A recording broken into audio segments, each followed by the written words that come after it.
Here there is.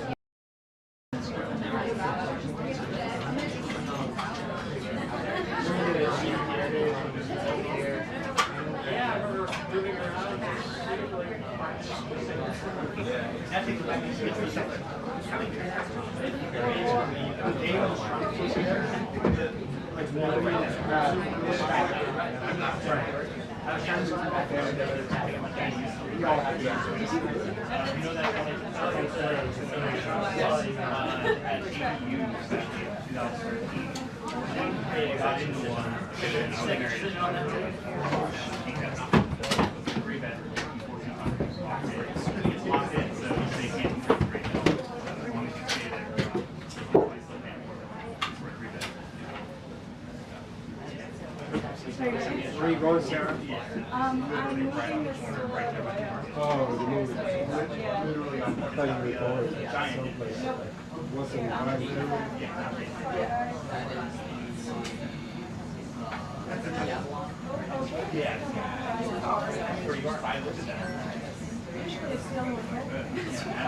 It's not bad.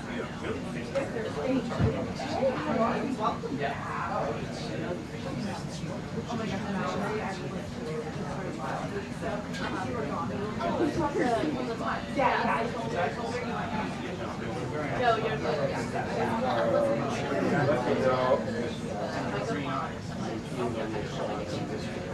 Here for the journal. Yeah, I'm just lower. You're all person Johnson. I can go lower or I can go higher.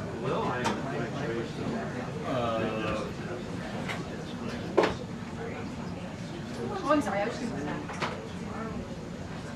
Either which would you rather do? It might be a person. I do have That person might dictate what we do. Anyway, I'll try to stay out of yours. Can you I'm just getting cut. take that out? Take this off and put it in here. Oh, it's so big. It's a holy victory.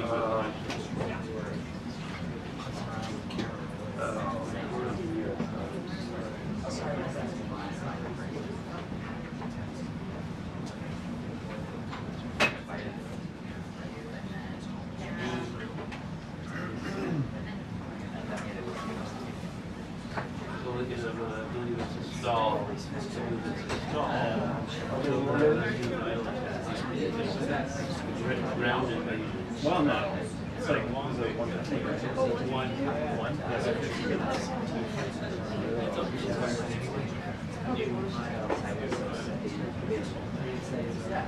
Is she in the chair?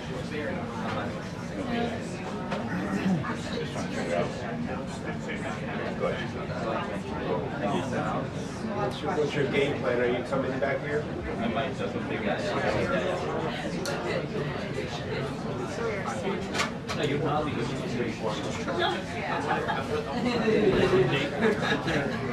the car guy.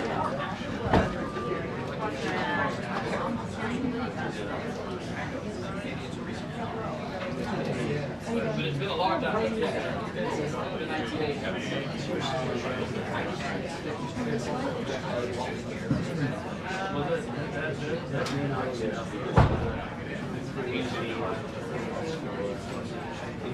You ate lunch or you're not going to food? You haven't eaten lunch today.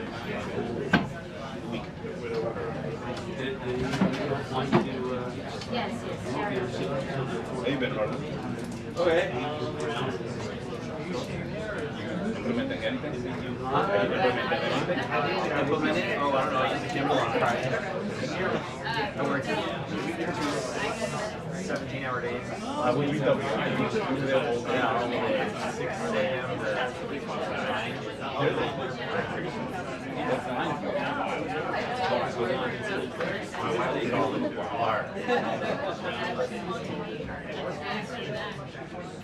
Oh, yeah.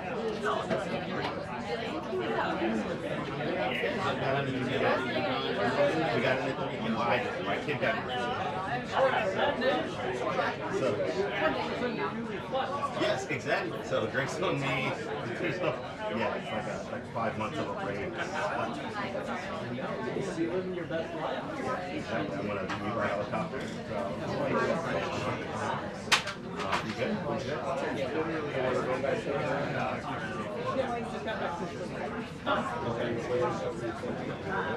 My only job is Paris or?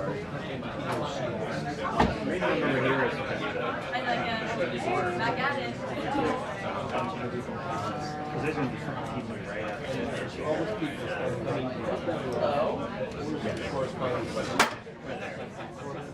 I'm cool. So I'm bored of it.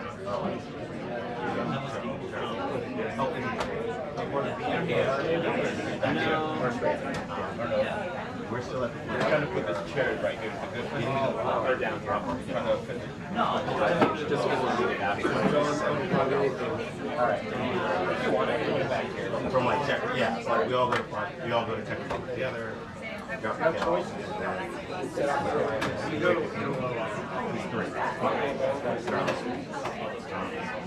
Yeah. my only we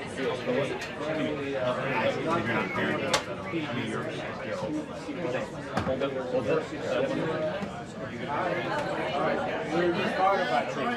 Have a seat. We need to adjust to you. No, that's fine. Wow, on vacation.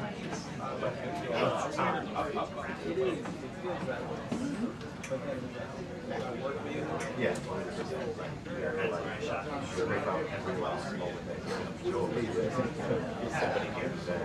And somebody there.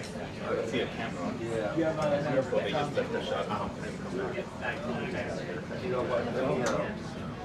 Who are you? No, it's not. It's big boy time. Everybody. Yeah. And my wife took this time.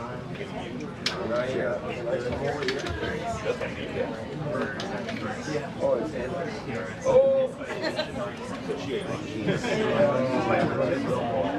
Not an ounce of food. I want to switch over here. So my wife's You're not staying. You're not staying Yeah, he's like just fundamental change. So he's great. We're in the home stretch before between 3K. Just trying to get everywhere. We're into a neighborhood school like 2 blocks from our house. It's great, but we also want them to do language, like immersive like Spanish or French. And so we're waiting on the wait list.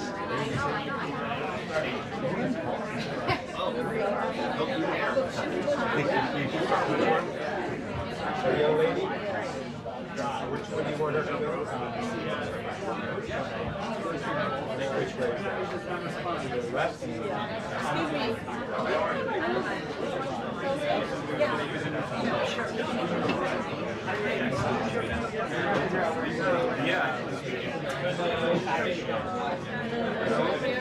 Nice, it goes directly into her.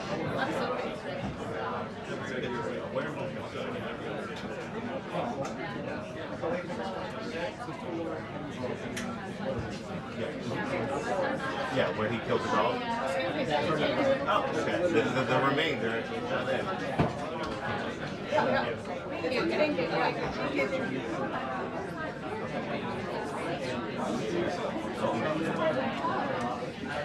Oh, I see. Okay, so that's your board. I guess you're from home some days now? I got a buddy that's in my neighborhood who's like managing editor. So he's doing reverse everything.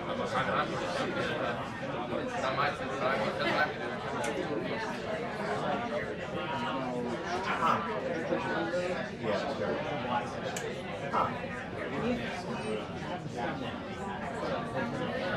Okay, sure. Like, just an hour of your day. You know, like for half an hour time. Yeah, reset everything because it's all blue, you know. So what? You reset all your settings. Yeah,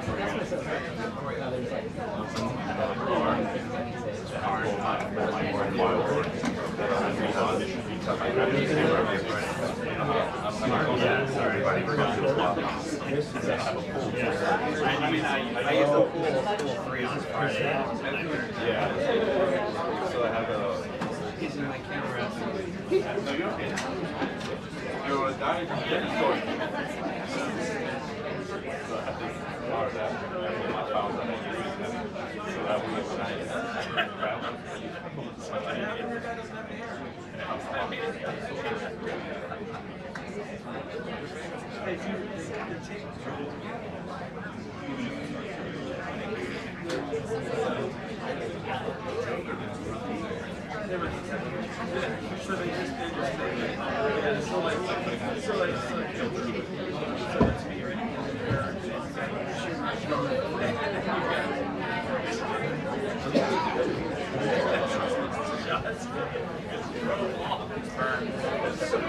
So they do. They do it for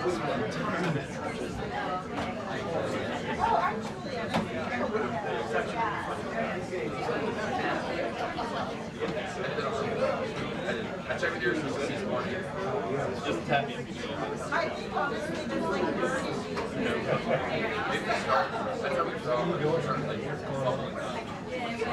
Caitlin PCF. Well, she's not with you, then you're not good. Shot. Yeah, we go.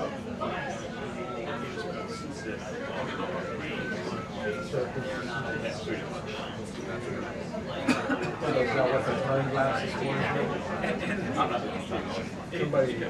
Somebody from the shop. Oh, really? I don't know. How do you see that?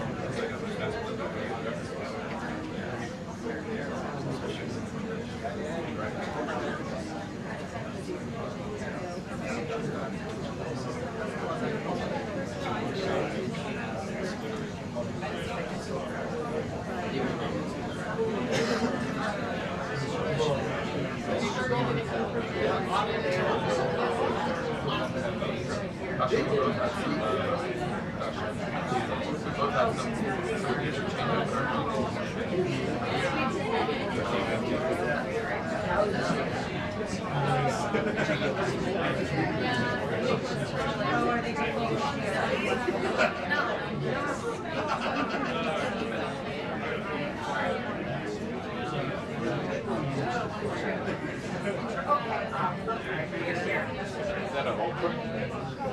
Yeah. You ever been? DJ. Right there.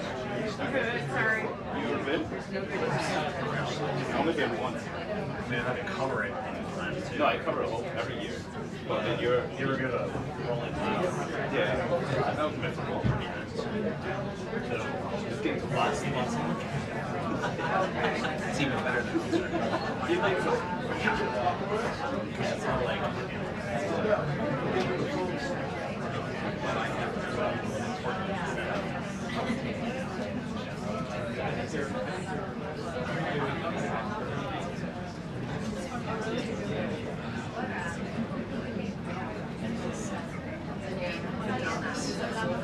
No.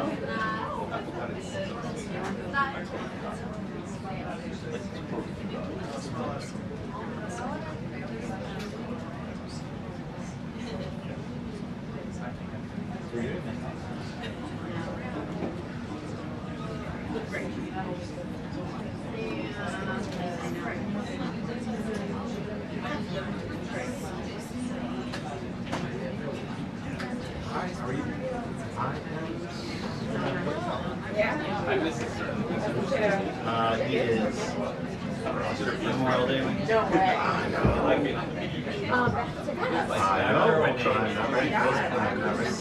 He's in like August. He's young. I mean, he's young. the morning after. That's not what to do. You like that from that Officers out there. I'm thinking You know what I mean? Get out of here. For a while, yeah. No, when I first started, I worked up night shift. No, the second. Yeah, that's what I was Wait, yeah, I forgot.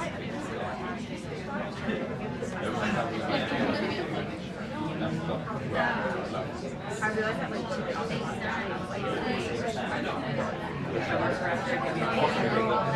days. what it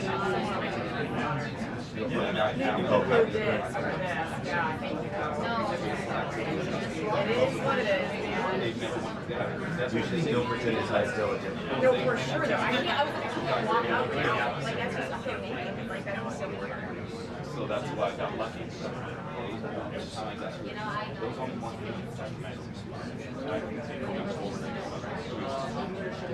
No. 10:30, like 5:30. Oh yeah, Miami. No.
Must be the most jaded take on cherry blossoms of all time. Can't believe it. I did not miss it. Skipping for 15 years. It took me like 45 minutes just to get through.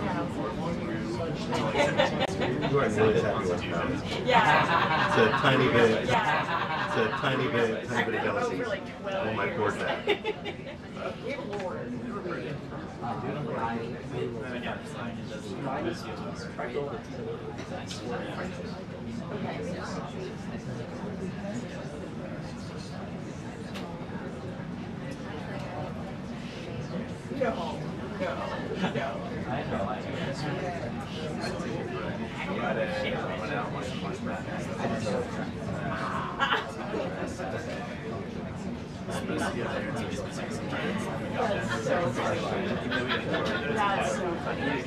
How do they know her? Like it just sits and absolutely not good. Just watching it, just think I I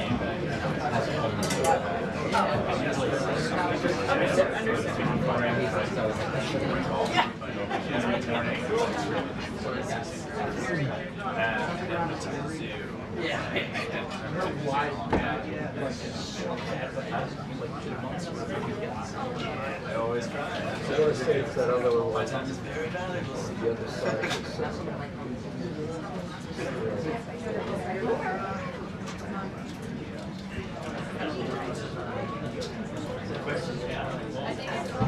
I saw you sit down and I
was like,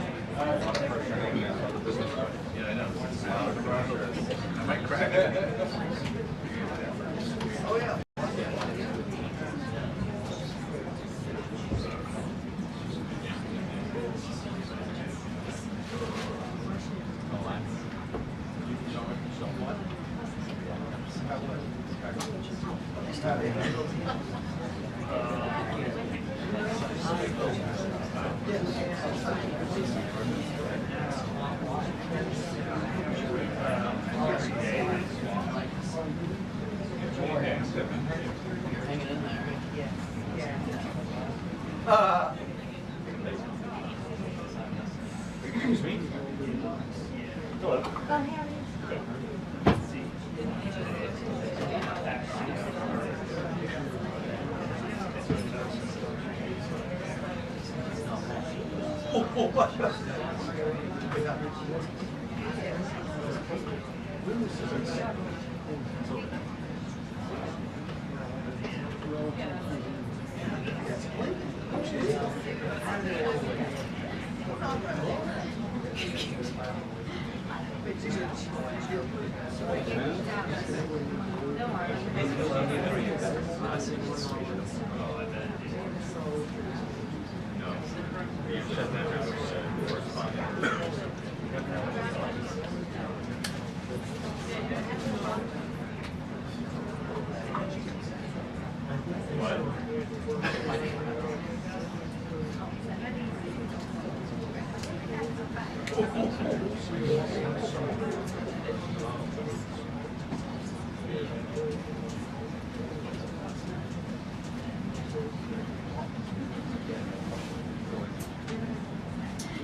Oh, hello. Thank you. It was on Saturday. No, hardly. Not there yet. Hello. No, we do.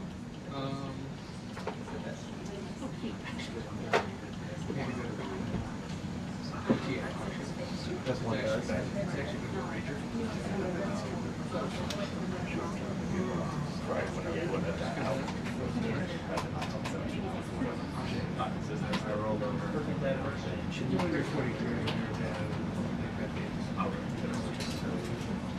You're lucky you get He's like, I'm scared.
Hotel 6. Yeah.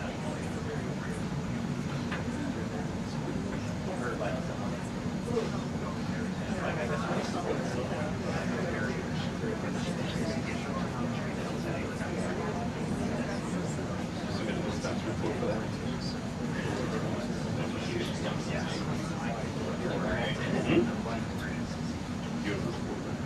What would you have called it? What you put for it was actually that's the morning, just PA. Oh yeah. You should have it. Yeah, that's why it's fine. Those in the text. And I'm going to go to that email. So I see like this thing does that. You have to like put it.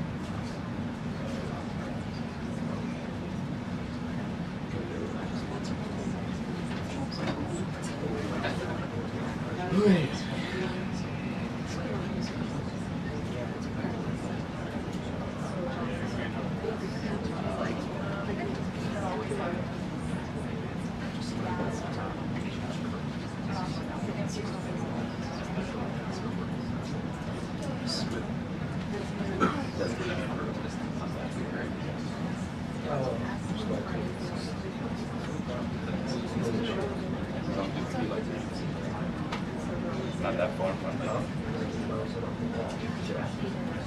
It's not like thinking. Yeah, it's not like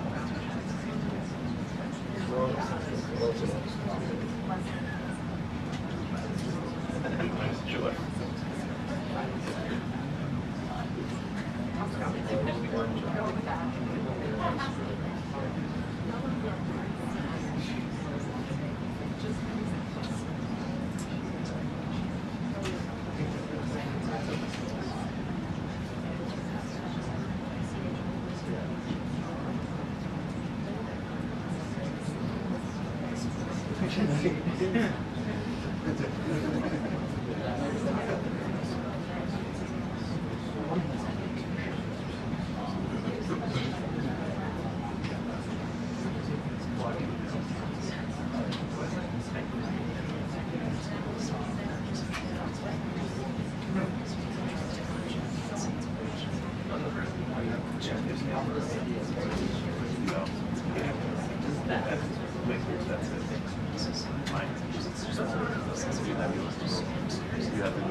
Yeah, same.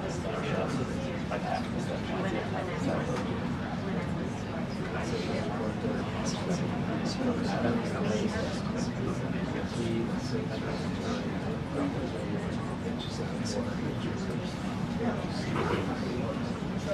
Yeah, ours is half and half. Half and half. And half. Like a third. Yeah. I'll be the one that has 9. Like a third has 9.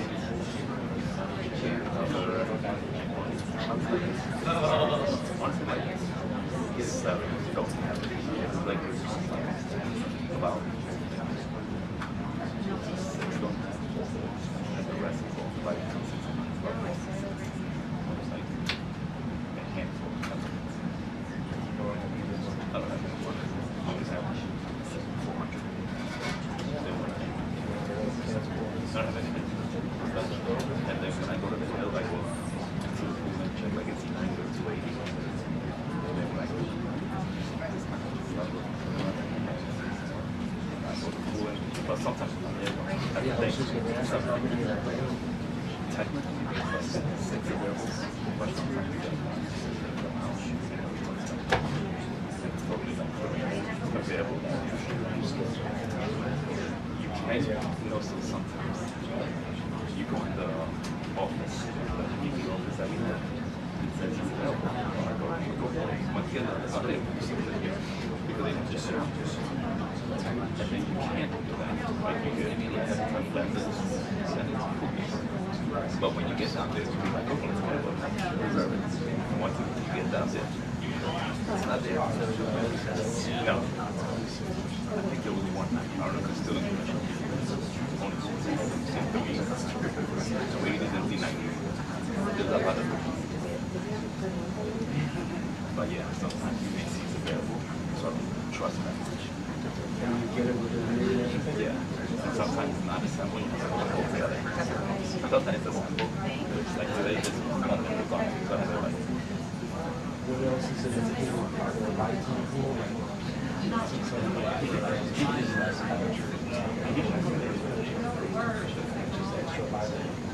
correct. Correct.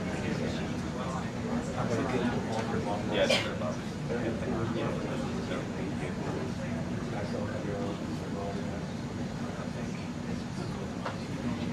We have their own.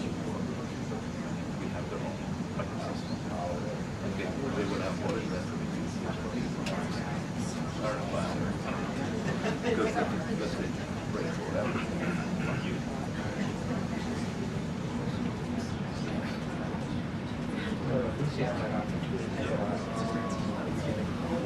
Jack rates also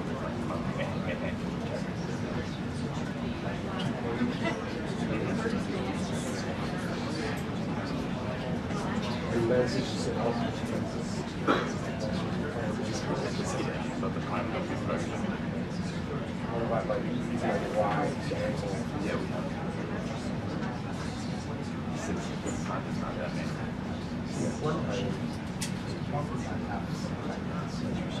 Like, you don't have anything to scavenger around.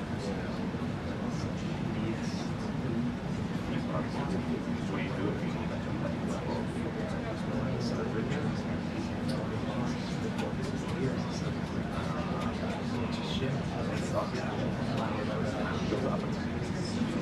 sometimes that's a problem. People left behind.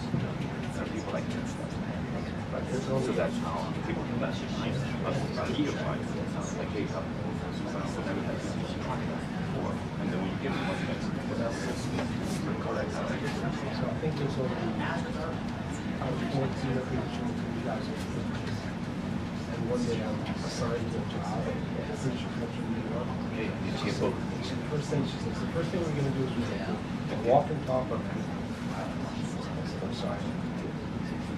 Everybody in New York has people. So then the next time they don't call me. You don't have to get what they call it. Because it's number one rule. Well, except I didn't have a gift. Well, how am I going to do that one? I was going to do the walk and talk.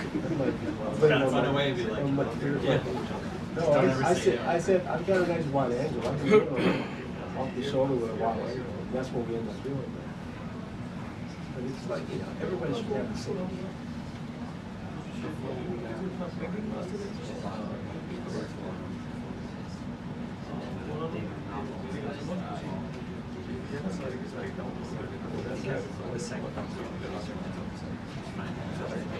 That's what we request all the time.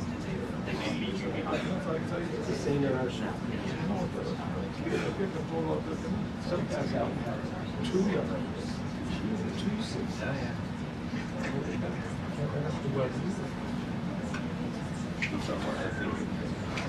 number one rule.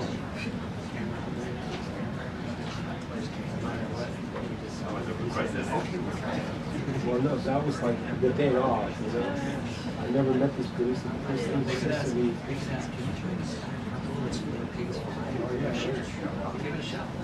We've got a green screen. We can do that.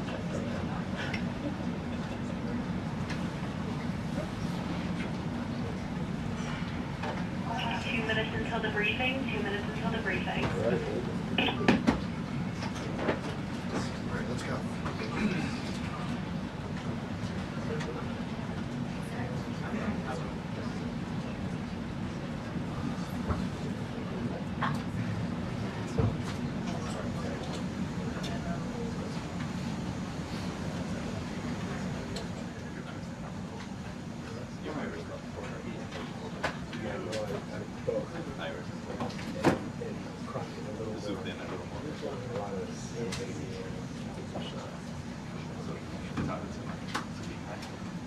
No, she's okay now, but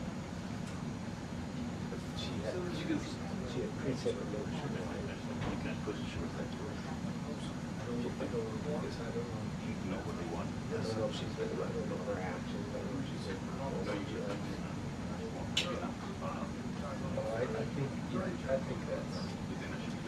that gives her enough, because I won't be kidding. Yeah.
Good afternoon, everyone. Could you hear our amen in there? We just said a little loud prayer as a team. In this Holy Week, President Trump and the First Lady are joining in prayer with Christians celebrating the resurrection of our Lord and Savior, Jesus Christ. On Wednesday, the President will host an Easter lunch in the East Room with faith leaders across the country to celebrate Holy Week. With respect to the ongoing major combat operations in Iran, Operation Epic Fury is moving ahead successfully and according to plan. With each passing day, the United States military is increasing its advantage over the terrorist Iranian regime. More than 11,000 enemy targets have been struck to date, each strike further crippling the regime's offensive and defensive capabilities and creating more leverage for the United States and our allies. Compared to the start of the operation, Iran's ballistic missile and drone attacks are down by roughly 90%. The United States is also decimating the Iranian regime's navy. We have destroyed more than 150 of their naval vessels so far, including 92% of their largest vessels. The Iranian Navy has no vessels operating in major regional waterways and no ability to project naval power, which is why they've been assessed as combat ineffective. Our military continues to obliterate Iran's defense industrial base, with nearly 70% of their missile, drone, and naval production facilities and shipyards damaged thus far, significantly reducing their ability to pose future threats in the region. U.S. and Israeli joint forces control the skies and have asserted air dominance over Iran, completing more than 11,000 successful combat flights thus far. The trend remains clear. The United States is conducting more intense, targeted strikes with devastating combat power with each passing day to destroy the threat posed by the Iranian terrorist regime, as President Trump sought out to do a month ago. It's no surprise that we are seeing the remaining elements of the regime become increasingly eager to end the destruction and come to the negotiating table while they still can. Despite all of the public posturing you hear from the regime and false reporting, talks are continuing and going well. What is said publicly is, of course, much different than what's being communicated to us privately. As a result, President Trump issued a 10-day pause to postpone planned strikes on Iranian power plants and energy infrastructure. This remains a truly once-in-a-generation opportunity for the regime to make a good deal with the United States, permanently abandon their nuclear ambitions, and stop acting as the world's leading state sponsor of terrorism. If the Iranians reject this golden opportunity, the greatest military in the history of the world continues to stand by to provide President Trump with every option available to ensure this regime continues to pay a grave price. One way or another, Iran will no longer have the credible ability to threaten the United States or our allies, which is, of course, the overall objective and mission the president set out when he launched Operation Epic Fury. Unfortunately, even as President Trump is working hard every single day to protect the United States from foreign enemies, Democrats on Capitol Hill have failed to do the same here at home by keeping the Department of Homeland Security unfunded. Over the past 6 weeks, Democrats in Congress have pushed our air travel system to its breaking point and inflicted massive pain on Americans with their reckless political games. 500 TSA officers quit their jobs. Thousands more were calling out sick at record rates due to the lack of pay. This resulted in security wait times exceeding 3 hours at major airports across the country, creating nightmares for millions of Americans. Overall morale among TSA staff plummeted as well, all of this creating an unacceptable heightened security risk. Because of the Democrats' unwillingness to do their basic job of funding DHS, President Trump determined that these circumstances constituted an emergency, compromising American security. That's why last week he accordingly signed a presidential memorandum directing the Secretary of Homeland Security to work with the Director of the Office of Management and Budget here at the White House to use those funds with a reasonable and logical nexus to TSA operations to provide TSA employees with the compensation and benefits that would have accrued to them but for the Democrat-led DHS shutdown.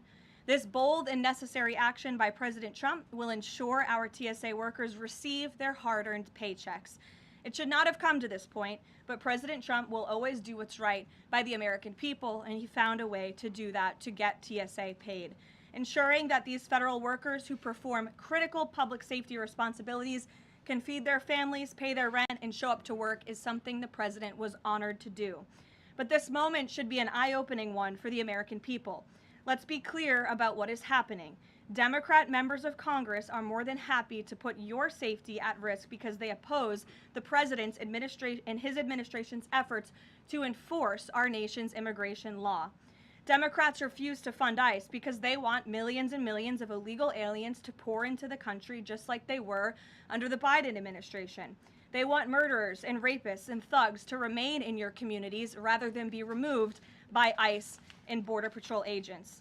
The Democrats created this mess. They are the reason for long lines at airports and tens of thousands of employees going without pay.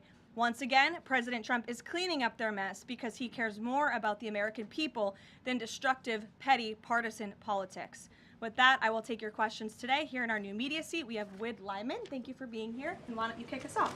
Thank you. Happy Easter. Thank you. You as well. 2 questions for you. Thank you. There are some concerns the administration is starting to change its position on deportations, border enforcement, possibly asylum policies. What would you say to Americans that are somewhat concerned that the shift has happened? Sure. Well, while there has, of course, been a change in leadership at the Department of Homeland Security with former Senator, now Secretary Mullen, joining the President's cabinet, I can assure the American people there has not been a change in policy. It has always been the policy of this President and this administration to deport the worst of the worst illegal alien criminals from our communities. That's something I know Secretary Mullen remains wholeheartedly committed to doing. And it's something that is overwhelmingly popular with the American people. And it's something that is necessary to protect our homeland and to prevent deaths of Americans in our country. Just last week, Sheridan Gorman, a young woman in Chicago, was shot and killed on the street walking with her friends outside of her university by a illegal alien from Venezuela who had no right to be here in the first place. And it's despicable that Democrats are currently defunding the department that's responsible for removing illegal aliens like that. And I would also add it's despicable that the lack of coverage of this young woman's case, of her life, and the way that it was tragically cut short. I saw a survey over the weekend that I'd like to bring to all of your attention. This is the media coverage of the case of Sheridan Gorman. You have ABC News has spent 1 minute and 19 seconds between 2 days when this case was first alerted. You have CBS 2 minutes and 1 second.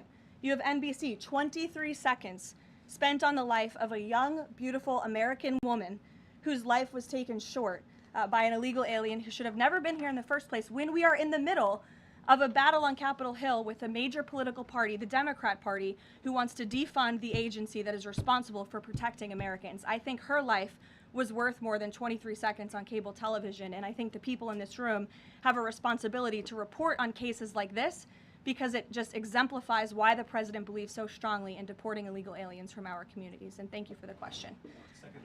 Dasha, go ahead. Caroline, I have two questions, one on Iran and one on DHS funding. On Iran, the president has said that the administration is talking to a new and more reasonable regime. How confident are you that they are legitimate and have enough grip on power? Marco Rubio said earlier that he's not sure and it's not clear whether they will be in power. So are you also talking to other factions? As the president is trying to make a deal, how do you ensure that you're making a deal with the people who can actually implement it? Well, that's part of the ongoing process that's taking place and the ongoing negotiations. Of course, anything that they say to us privately will be tested, and we will ensure that they are being held accountable to their word. And if they are not, the president has laid out the military consequences that the Iranian regime will see if they don't hold true to the words that we are hearing privately behind the scenes. When the president says more reasonable, again, these folks are appearing more reasonable behind the scenes privately in these conversations than perhaps some of the previous leaders who are now no longer on planet Earth because they lied to the United States and they strung us along in negotiations, and that was unacceptable to the president, which is why many of the previous leaders were killed. So again, this is another historic opportunity for Iran to do the right thing, to rid themselves of their nuclear ambitions and to come to a deal with this president and the administration. Or again, they will see the grave consequences of the United States Armed Forces, which they are continuing to see every day throughout this operation. On DHS, how long can the administration keep paying TSA without action from Congress? And not to be hyperbolic, but given the Air Force were really the pain point that was pushing both sides to talk to each other. I mean, do you see a way for DHS to reopen? Is it possible that this keeps going through the midterms? Well, we certainly hope so. I mean, of course, the president just can't keep signing presidential memorandums and proclamations every time Congress fails to do its job, and every time Democrats are holding our entire country hostage, picking and choosing which programs and agencies they want to fund just because they don't like this administration's policies. That's not how it's supposed to work. They voted 7 times against funding DHS over partisan and political reasons. And so, again, the president has stepped in to do the right thing at this moment in time, but the president is also encouraging Congress to come back to Washington to permanently fix this problem and to fund and reopen the Department of Homeland Security entirely. Caroline. Stephen. Thank you, Caroline. 2 questions, one on TSA, one on Iran.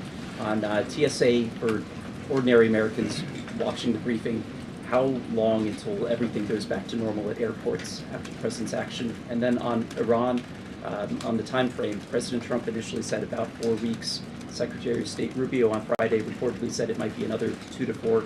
Is 2 to 4 the current ballpark that the administration is thinking? With respect to the timeline, again, the President, Commander-in-Chief, the Pentagon has always stated 4 to 6 weeks estimated timeline for Operation Epic Fury. We're on day 30 today, so again, you do the math on how much longer the Pentagon needs to fully achieve the objectives of Operation Epic Fury, which I will reiterate: destroy the Iranian Navy, destroy their ballistic missiles, dismantle their missile and drone production infrastructure, significantly weaken their proxies throughout the course of this operation, and then of course preventing Iran from ever obtaining a nuclear weapon. To your first question, Stephen, about TSA and airports, nothing will be truly normal again until Democrats do the right thing to fund this agency fully. Again, the president has stepped in the meantime to do what's right to end this crisis that we've had at air travel and at airports across the country in the meantime. But again, Congress needs to come back. Democrats need to fund the Department of Homeland Security so we can formally and fully get these great employees paid long into the future. Jonathan? Thanks a lot, Caroline. Two questions regarding the financial costs of the war. Back during the Persian Gulf War, 1990, 1991, Arab countries paid for the vast majority of the cost of the war. Kuwait, Saudi Arabia, the UAE. Who's paying for the cost of this war? Will those Arab countries step up to do just that? Well, I think it's something the president would be quite interested in calling them to do. I won't get ahead of him on that, but certainly it's an idea that I know that he has and something that I think you'll hear more from him on. And then secondly, the cost of diesel is averaging at $5.38 a gallon right now. What's the message from the Trump administration to truck drivers who are dealing with those high fuel costs right now? Again, we understand, we hear you, we see you. We are fully tracking this short-term fluctuation in oil and in diesel prices. And that's why the president and the administration have continually announced robust actions to provide stability in the global energy market. As you know, political risk insurance, one of those actions, allowing countries to purchase sanctioned oil just to increase the supply. In the meantime, we've worked to release 400 billion barrels of oil and refined products as well. We issued the 60-day Jones Act waiver. All of this has, with the goal of increasing supply to create stabilization in the market in the meantime. But the overall message, as we've repeatedly stated, is again, these are short-term actions and short-term price fluctuations for the long-term benefit of ending the threat that Iran poses to the United States of America, our troops, and our allies in the region, and ensuring that this regime can no longer control the world's free flow of energy through the Strait of Hormuz, which is something the administration continues to tackle day by day as well. Jennifer. Just two questions. Which Jennifer? I'll go to both of them. Go ahead. So two questions, one on China and one on Iran. On China, ahead of the president's trip to Beijing, will there be a working level meeting with Secretary Bessent, Jameson Greer, et cetera, and when will that be? I do expect cabinet officials to travel to China ahead of time. I don't have a readout on their schedules for you, but this is something we typically do with international travel, as you know. So I'll talk to the Treasury Department and the cabinet myself, and we'll get you that answer. But we do expect them to move ahead of time. Okay, and thank you. And on Iran, if Iran is kind of cherry picking what tankers get to go through the strait now and contemplating big tolls on those tankers, is that consistent, or how is that consistent really with the president's message about really wanting the strait to be fully open? Does the administration support a regime or system where Iran is effectively charging tolls on these vessels to access? That's not something we support, and I would reject that they are cherry picking. In fact, as you know, these tankers that are moving through, the 10 that were previously announced and now the new 20, the announcement of 20 additional tankers, which we expect to see over the coming days, are a result of the direct and indirect talks that are taking place between the United States and Iran. So you wouldn't have seen those tankers if not for the president's diplomacy and his team engaging on this matter, which we expect that compliance moving forward. And it's, again, something that we're working on very closely. Sure. And behind the tank in the back right there, you put up your hand very excitingly. Go ahead. Hannah from News Nation. Thank you. Thanks for taking my question. I have two for you real quick. There are reports that Republicans are weighing cuts to health care in order to make way for that $200 billion for the Pentagon and Operation Epic Fury. Is that a trade-off that President Trump supports? I've seen these reports. I haven't spoken to the president about it, nor have I heard this being discussed in any high-level meetings here at the White House. I don't want to weigh in definitively because I just haven't heard that being discussed here in the West Wing. And then secondly, I know President Trump says we're ahead of schedule in achieving his military objectives in Iran. He laid out that 4 to 6 week timetable for this conflict, and we're now within week 5. So how do you square kind of those two? Well, 4 to 6 weeks estimated timeline. Again, you just said we're on day 30 of the operation. I just provided you with some of the updates from the Pentagon directly in achieving the objectives, and the military has been enormously successful. I think we should all be very proud of our armed forces for what they have done over the past 30 days. The mission will continue until the objectives are achieved, and that 4 to 6 week timeline does remain right now. I don't have any updates for you on that. Karoline. Yeah, like others, one on TSA, one on Iran. On Iran, I know it's tough to engage in hypotheticals, but I feel like this is one that you could engage in. If the president does Probably seek... not, but we'll see. If the president does seek, or the United States seeks a ground war, does he intend to get congressional authorization of that march? Look, the president has been asked about boots on the ground or alleged ground operations various times. He's obviously declined to rule them out. It's the Pentagon's job to provide maximum optionality to the president. It does not mean he's made a decision, nor would he ever notify the media of such decision as not to tip off our enemy. With respect to abiding by Congress and the rule of law, that's something the administration will, of course, always do, and it's something that we have great respect for Congress. The president does with military operations. In fact, prior to the launch of Operation Epic Fury, as you know, the administration gave a courtesy notice to Congress in the Gang of Eight, and top-level administration officials and cabinet secretaries have gone to Congress multiple times over the past 30 days to provide those courtesy briefings to Congress when requested. TSA quickly, I've been asked by multiple Trump supporters that have said, given the fact that the president on that Friday gave that memorandum informing DHS to pay TSA workers, I know there's a lot of negotiations involved in a shutdown of this size. Why did the president not sooner issue that payment to TSA workers? Well, it's because of the Democrats voting 7 times against reopening the Department of Homeland Security that we came to a place of an existential crisis. I mean, you saw the lines at various major airports across the country, American travelers really paying the price for Democrats' partisan games. And so the president worked with his legal team here at the White House and the Office of Management and Budget to find a solution to take care of the emergency that we were seeing in air travel across the country. And it's because of the president that TSA agents are being paid. But again, he's calling on Congress to do the right thing, to come back to Washington, and to fund and reopen the Department of Homeland Security fully.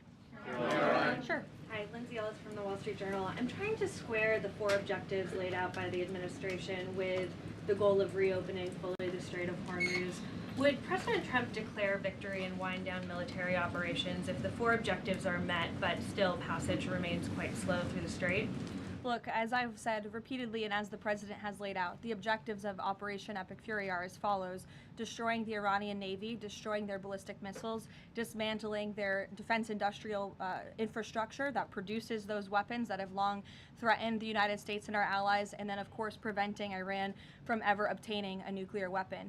The full reopening of the strait is something the administration is working towards, but the core objectives of the operation have been clearly defined for the American people by the Commander-in-Chief.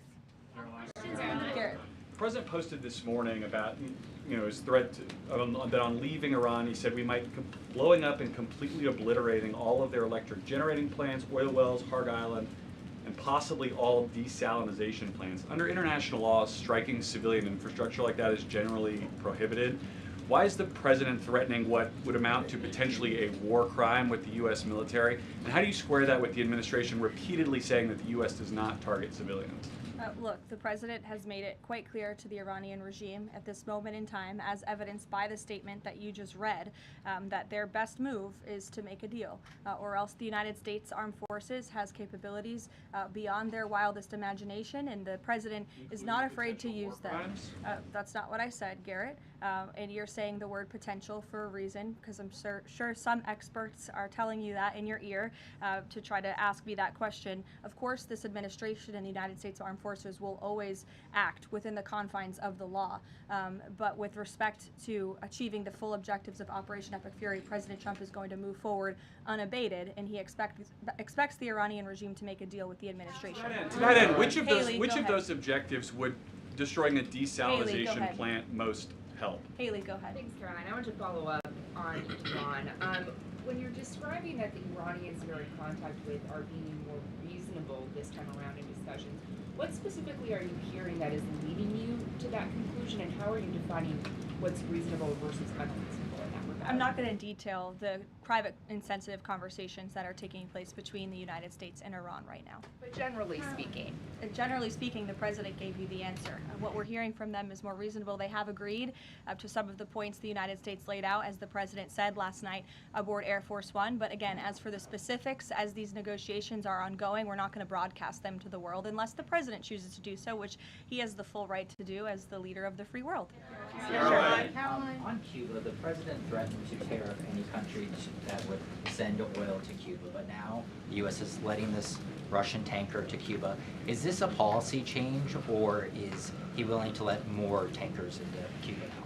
This is not a policy change. There has not been a formal change in sanction policy. As the president said last night, we allowed this ship to reach Cuba in order to provide humanitarian needs to the Cuban people. These decisions are being made on a case-by-case basis. And as the administration has said, Cuba's non-functional economy cannot be fixed unless they undergo dramatic political and leadership change. But there has been no formal change with respect to sanction policy. So you could expect more tankers to go to Cuba? Again, these decisions are being made on a case-by-case basis right now. Thanks, Caroline. You addressed this a little bit in the opening, but just to follow up, because Americans are sort of seeing these conflicting messages between the United States and Iran. I know the president insists that negotiations are underway. As you just mentioned, he's also said that Iran has agreed to most of the 15 points. We just heard from Iran again. They're saying no negotiations are taking place. They're calling the proposal excessive, unrealistic. So how do you square that? How do you explain that discrepancy between the two? I think the American people are smart enough not to take the word of a terrorist regime that has chanted death to America for 47 years at their word. And I hope the journalists in this room are wise enough not to take an Iranian regime that has repeatedly lied about our country, about our values, about everyone in this room, frankly, for nearly 5 decades. So I think the American public are smart enough to understand that. And just to follow up on the objectives, you've laid them out, but I know the president has set a deadline for April 6th in just 1 week. What does the president need to see to not move forward with those strikes by April 6th? Well, I think he said it in his Truth Social post this morning. He wants to see a deal over the next 10 days. That timeline is waning, several days left, and we'll see. I won't get ahead of it. We'll see what happens in the end of the 10-day period. Caroline, thank you. One on Iran, one on the shutdown. The president continues to say the U.S. is in conversations with a more reasonable regime, but there are now hundreds of U.S. Special Operations Forces, including Navy SEALs and Army Rangers in the Middle East, as well as thousands of other troops already deployed. So is he trying to end or intensify the conflict? The president is focused on achieving the objectives of Operation Epic Fury. With respect to forces that are on the ground in the Middle East, it's the job of the Pentagon to create maximum optionality for the commander-in-chief. It does not mean the president has made any additional decisions. Again, he remains focused on ensuring that the Pentagon continues to achieve the objectives of the operation that was launched 30 days ago, and we're well on our way to doing that. So if an American sitting at home hearing him say, I want to talk, but I keep seeing them send troops to that region, what are they to make of what's going on? There's 2 tracks here. The president has always said that diplomacy is his #1 option and priority. Again, he tried earnestly, in good faith, to engage in diplomacy with the Iranian regime prior to this operation being launched in the first place.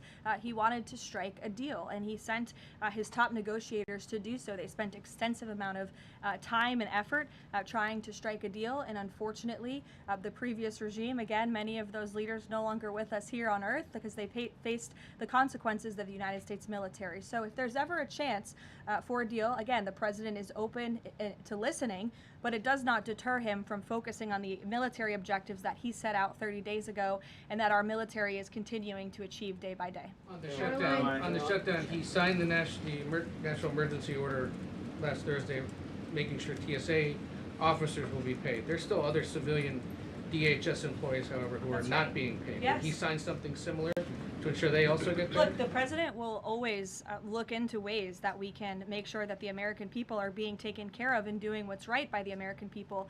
But again, it's ridiculous that the president even has to go to the length of working with the legal team and the Office of Management and Budget to identify these funds. It is the job of Congress to fund these agencies. And Democrats in Congress have voted 7 times against funding the Department of Homeland Security. Congress should come back and they should get it done. The president, again, made made the decision to prevent this existential crisis we were seeing at our nation's airports across the country that was only going to get worse, and that's why he wants Congress to do his job. Thank you, Caroline. Since you mentioned I'll go to you as well. Since you mentioned Easter and prayers, I wanted to ask you about something the Pope said yesterday. So Pope Leo said yesterday, and I quote him, "God does not listen to the prayer of those who wage war." Can you comment on that? I think our nation was a nation founded 250 years ago almost on Judeo-Christian values, and we've seen presidents, we've seen the leaders of the Department of War, and we've seen our troops go to prayer during the most turbulent times in our nation's history. And I don't think there's anything wrong with our military leaders or with the president calling on the American people to pray for our service members and those who are serving our country overseas. In fact, I think it's a very noble thing to do. And if you talk to many service members, they will tell you they appreciate the prayers and support from the Commander-in-Chief and from his cabinet. Caroline, thank you. President Trump told the New York Post that a response is coming shortly to Tehran attacking Israel's largest oil refinery. Is there a timeline on that? Is that tied to the success or not of the negotiations? I don't have any updates for you on the president's comments. Does it consider the IRGC in control of Iran?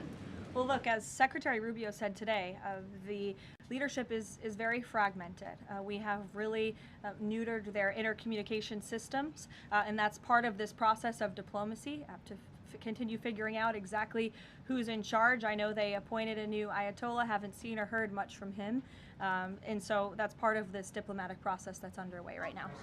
I'll take a few more. Solon. Thank you. You listed the described humanitarian reasons for allowing that oil tanker to reach Cuba.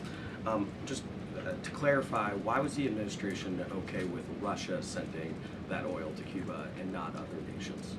Look, again, this was a decision. It'll continue to be made on a case-by-case basis for humanitarian reasons or otherwise, but there's been no firm change in our sanctions policy. President Sheinbaum of Mexico also said that Mexico is exploring different ways to restart some of those shipments to Cuba.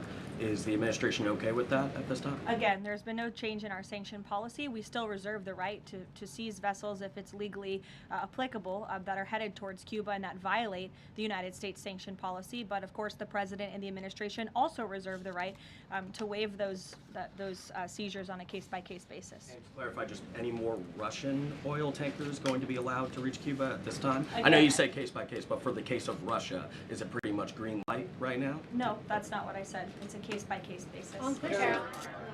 Sure, Jeff, go ahead. Switching topics, the president has always attended CPAC. He did not this year. Why did he not attend, and does he believe CPAC is becoming less relevant? No, I don't think he believes that at all. In fact, he loves CPAC and has a very good relationship with the great people who run it, Mercedes and Matt Schlapp. It was just simply for scheduling purposes this year, with it being in Texas. It was best for the president's schedule and what he has on his plate right now not to go. Carolina. Michael. Thank you, Caroline. If and when Michael. a deal is finalized with Iran, how does the U.S. provide protection to who it's negotiating with to ensure that they can carry out the president's peace plan? Again, that's something I'm sure our national security team is discussing. I don't have anything for you on that today. The ballroom. Can you tell us more about this massive military complex underneath the president's new ballroom? I cannot tell you more about that, actually, as a matter of fact. However, the military is making some upgrades to their facilities here at the White House, and I'm not privy to provide any more details on that at this time. Caroline, go ahead. Reagan. Thanks, Caroline. Question on the Middle East and then a question on Antifa. Netanyahu said Sunday that Cardinal Pizzaballa will be able to hold services for Palm Sunday in the Church of Holy Sepulchre after he was initially blocked by Israeli police.